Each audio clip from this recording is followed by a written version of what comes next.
¿Qué tal? Buenas tardes amigos de DBB Noticias, los hago como todos los días desde la ciudad de Londres, Pascual Raúl Zárate Gil.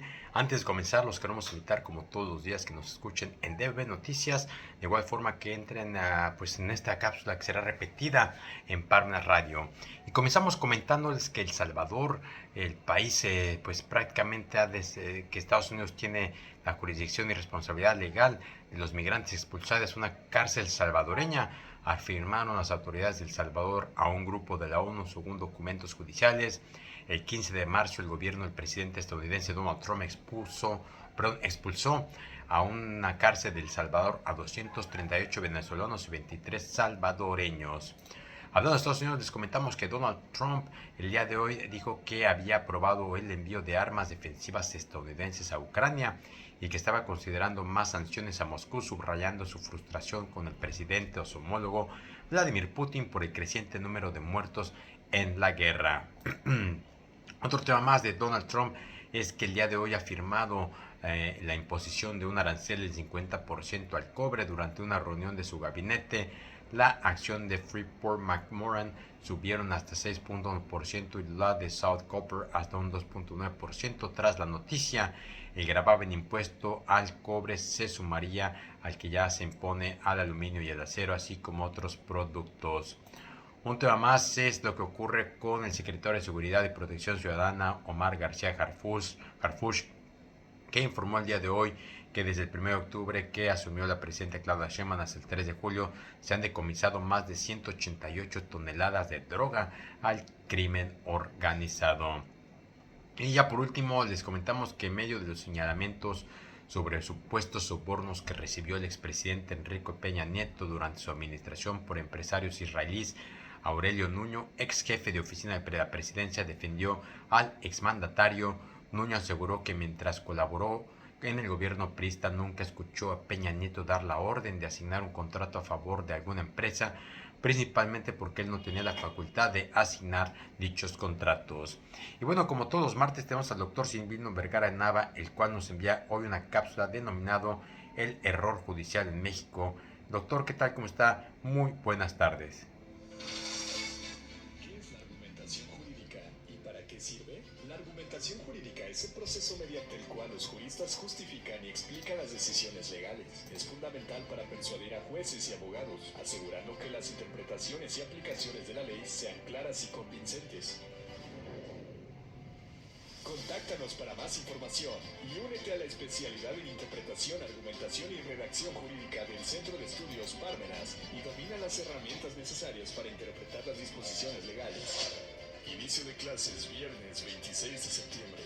Contamos con la modalidad presencial y en línea. Tú eliges. Contáctanos para más detalles a los números 2222 4009 86 o a nuestro correo electrónico parmenascentrodeestudios@ccapuebla.com.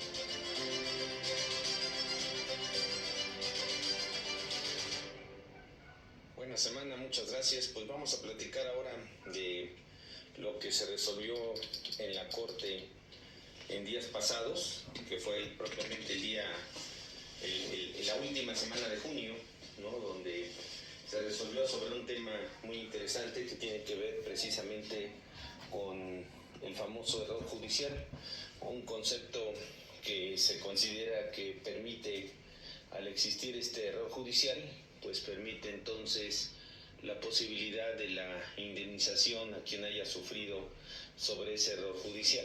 Y entonces esto es un tema que es novedoso porque pues en la Constitución mexicana no tenemos propiamente y de manera expresa este concepto de error judicial, que si bien es para la cuestión penal, bueno, pues se supone que los derechos van cambiando, los derechos se van expandiendo, y eso significa que no es únicamente parte de propiamente una restricción el que solamente quede en la materia penal, sino que puede permitirse que sea en otras materias.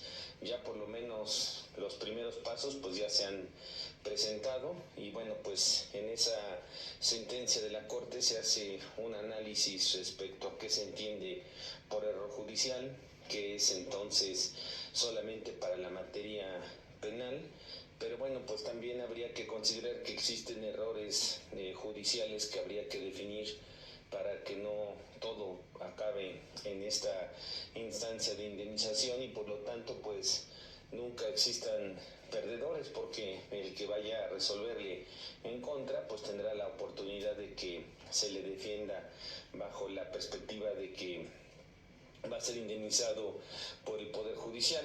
Esto pues entonces lo que delimita o lo que tiene que delimitar es qué se entiende por este concepto de error judicial, y esto es lo que en parte se estableció en esta sentencia de la Corte, donde está prácticamente pues delimitando en primer lugar pues la procedencia de acudir a esta posibilidad de defender, digamos, las altas violaciones que se puedan cometer entonces por este error judicial. Esto implica entonces saber definir, delimitar qué se entiende por ello.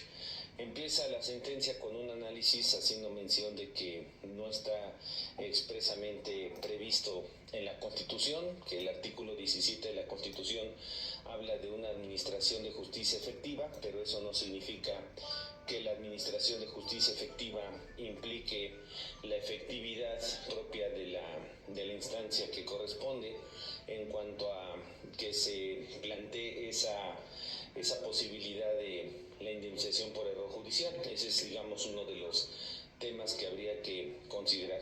En ese orden de ideas, pues entonces diríamos que el punto a dilucidar es dónde se encuentra previsto este concepto de error judicial, y entonces bueno, pues se hace mención de que está previsto en la Convención Americana, en el artículo 10 de la Convención Americana de Derechos Humanos, ahí está previsto el error judicial, y adicionalmente de que pues independientemente de que está en el artículo 10, está también en otras regulaciones internacionales, de las que desde luego si México es parte, pues entonces forma esta necesidad de aplicar esta determinación. Luego el otro tema es si este error judicial puede ser impugnable si es que no está regulado en una ley especial, en una ley que establezca el procedimiento, y bueno, pues también ahí se hace mención de que pues no le es aplicable la ley de responsabilidad patrimonial del Estado, que tampoco le es aplicable las disposiciones, digamos, que hablan del error administrativo, porque el error administrativo pues estuvo en algún tiempo en el artículo 113 constitucional como indemnizable, después pasó al artículo 109 constitucional, y ahí fue donde quedó previsto esta disposición del artículo 109 constitucional. Sin embargo, pues esa disposición se quedó prevista para errores que tengan que ver con cuestiones de una administración irregular, de un acto administrativo irregular, pero no de una sentencia. Por lo tanto, pues se analiza que estas disposiciones son exclusivamente para esa materia. Y luego, bueno, pues el otro tema de esta consideración del error judicial es que no existe, por lo tanto, un procedimiento para ello. Se analiza en todo caso en qué consiste este procedimiento, y luego pues se hace una distinción entre lo que viene siendo el error judicial que sea imputable, digamos, al juzgador, y el error judicial que no es imputable al juzgador. Entonces de ahí se parte que hay casos en los cuales pues no existe ese error judicial que sea imputable al juzgador y el que sí es imputable al juzgador. En el caso en particular del que sí es imputable al juzgador, pues entonces es el que se tendría que delimitar, y entonces ahí es donde tendría que verificarse hasta qué grado ese error llega a determinar pues una consecuencia que represente la indemnización por error judicial. Bajo este criterio entonces tenemos que el error judicial pues se limita únicamente a la subsunción, es decir, a una incorrecta fundamentación y motivación de la sentencia. No podríamos decir por ejemplo, en el caso de cuestiones que tengan que ver con una complejidad interpretativa, que verse sobre asumir que estamos ante la presencia del error judicial, una complejidad en la ponderación, tampoco podríamos decir que existe un error judicial porque ahí entran muchas apreciaciones, pero hay casos muy sencillos, elementales, muy básicos, en los cuales cuando se juzga de manera incorrecta, pues prácticamente diríamos que sí estamos ante la presencia de un problema, de un error judicial. Y eso es lo que se trata aquí de limitar, es decir, se trata de establecer entonces qué se entiende por ese concepto de error judicial, que puede ser susceptible de una indemnización por una sentencia propiamente mal dictada. Y de ahí pues parte también el otro punto, de que la sentencia se menciona, la Corte se menciona de que la sentencia necesita estar firme y que debe ser pues prácticamente la última instancia, la última resolución de ese procedimiento. No se puede permitir que se trate de la sentencia de la primera instancia si es que existen otras instancias que se hayan tenido que agotar y que finalmente no se han agotado, pues eso ya no implica entonces un error judicial porque había unas instancias posteriores. Hay que recordar que siempre se ha dicho en la doctrina que la cuarta instancia es de instancias internacionales y que por lo tanto pues en cualquier sistema jurídico hay por lo menos 3 instancias. Lo que constitucionalmente está protegido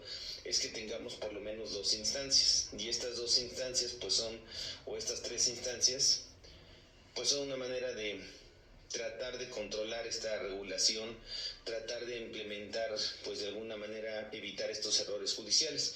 Pero ¿qué pasa si esto llega hasta la última instancia y sigue siendo una sentencia incorrectamente dictada? Bueno, pues entonces ahí estamos ante la presencia de lo que viene siendo la posibilidad de agotar esta posibilidad, ¿verdad?, de el error judicial y que por lo tanto sea indemnizable. Pero entonces encontramos otro requisito. No cualquier error judicial, por lo tanto, es materia de indemnización, sino solamente aquellos que son evidentemente elementales. El otro punto es que sea solamente en sentencias firmes, por lo tanto en acuerdos, en sentencias interlocutorias, en determinaciones, digamos, intermedias, pues no es necesario asumir que existe un error judicial porque puede ser subsanable posteriormente, sino solamente en aquella resolución que queda firme y que por lo tanto acudió a agotar pues básicamente todas esas instancias. Y bueno, pues no obstante que se agotaron todas esas instancias, pues ya no se pudo acudir a esa posibilidad de defensa, digamos, de que se pueda subsanar, que se pueda corregir esa resolución que estamos mencionando. Bajo ese criterio, pues entonces estamos en consideración de que solamente estemos viendo que el error judicial pues tiene ciertas limitaciones, no es para todos los asuntos, no es una cuarta instancia, sino que solamente se da en aquellos casos que sean extremadamente necesarios agotar esa posibilidad. Y entonces hasta ese momento pues podríamos decir que estamos en presencia de acudir a ese error judicial, que sería la materia de este planteamiento. En ese orden de ideas, pues entonces nos topamos con que el error judicial pues es una de las delimitaciones que podemos tener, es una de las delimitaciones que podemos tener en cuanto a estos requisitos para su procedencia, ¿no? Estos dos que estamos comentando. Y bueno, pues también lo importante es que habíamos platicado de una previa, que sería el que corresponde a la materia penal, única y exclusivamente a la materia penal. Se hace mención en esta tesis, en esta sentencia de la Corte, que en la materia penal pues hay que desglosar precisamente que se habla de sentencias condenatorias. ¿Qué se entiende entonces por una sentencia condenatoria? Bueno, pues también ahí se desglosa qué es propiamente esa sentencia condenatoria. Muy interesante todos estos conceptos que estamos platicando y que bueno, vamos a continuar con ellos la próxima semana. Muchas gracias, muy buen día. Pues muchas gracias, y pues de esta forma llegamos al final de esta breve cápsula. Como siempre les queremos agradecer Antes de despedirnos, nos invitamos como todos los días a que le den like, compartan, dejen sus comentarios y nos escuchamos a partir de mañana como todos los días. Hasta la próxima.